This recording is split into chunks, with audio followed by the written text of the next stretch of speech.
agaasimaha gobolada bariga ee shabakada caalamiga ee Wanaag News Mustafa Cismaan Cabdiraxmaan Mustafa Tiija ayaa deeq lacageed guddoonsiiyay maanta hooyo Aamina Cabdi Axmed oo ku tabaalaysan mid ka mid ah xaafadaha barakacayaasha ee magaalada Burco gaar ahaan xaafada Koosaar. Deeqdan lacagta ay u soo direen dadka Soomaaliyeed ee ku nool qurbaha ayaa gaadhaysay $270 Mareykanka, waxaana ay ka dambeysay lacagtani kadib markii Mustafa Cismaan Cabdiraxmaan Mustafa Tiija uu xanuunka hooyadani ka baahiyay shaashada shabakada caalamiga ee Wanaag News.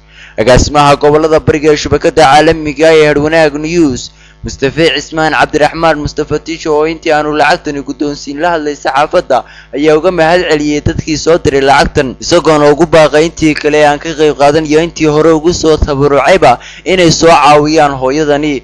waxaa kaloo halkaasi ku soo bandhigay Mustafa Cismaan Cabdiraxmaan Mustafa Tiija agaasimaha gobolada bariga shabakada caalamiga ee Wanaag News dadkii iyagu u soo diray hooyadani lacagta. isagoo arrimahaasi ka hadlayna waxa uu yidhi Aamina Cabdi Axmed oo ah gabadh sida aad ka wada daawateenba ciryaanka ah naafananka lugaha iyo inta qaar qoosoo dhan oo aan kici karin oo aan hadda gurigeedii ku sugannahay. waxaanu halkan ku guddoonsiinaynaa lacag dhan $275 oo ay soo direen walaalaha muslimiinta ee ku kala sugan qurbaha iyo dalka gudihiisaba. dadka lacagtaasi soo gaadhsiiyey ama hooyo Aamina Cabdi Axmed u soo diray lacagta waxaa ka mid ah Maxamed Jaamac iyo Maxamed Cabdirashiid Cabdilaahi Xasan Saleebaan Maxamed Cabdirashiid Cabdilaahi iyo weliba gabadha la yiraahdo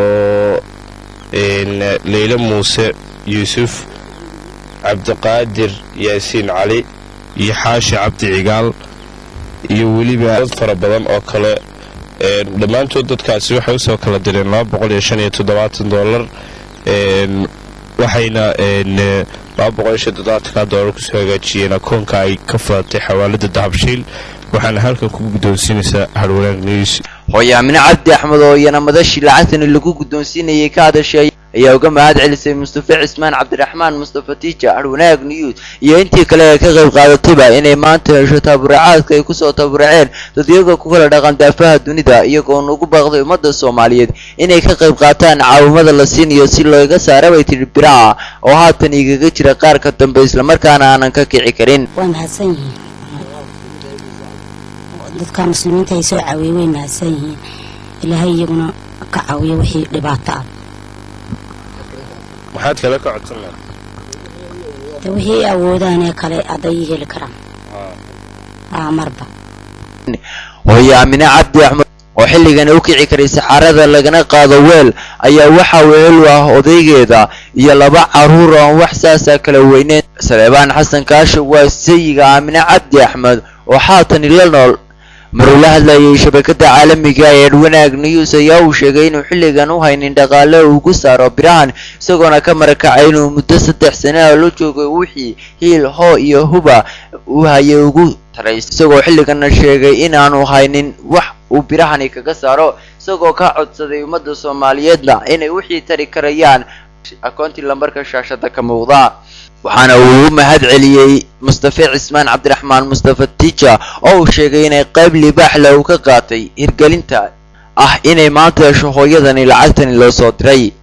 agaasimaha gobolada bariga ee shabakada caalamiga ee Wanaag News Mustafa Cismaan Cabdiraxmaan Mustafa Tiija ayaa isagu inta badan ka qayb qaatay gargaaridda dadka tabaalaysan ee ku nool magaalada Burco. mana aha markii ugu horeysay ee Mustafa Cismaan deeq caynkan oo kala guddoonsiiyo kala duwan ee ku nool magaalada Burco ee xarunta gobolka Togdheer, kuwaas oo asiibeen xanuuno kala duwan. dhawaan ayay ahayd markii Mustafa Cismaan Cabdiraxmaan Mustafa Tiija agaasimaha gobolada bariga ee shabakada caalamiga ee Wanaag News oo deeq caynkan oo kala guddoonsiyo hooyo Caasho Yaasir Wacays oo xanuun madaxa u jiiftay isbitaalka guud ee magaalada Burco.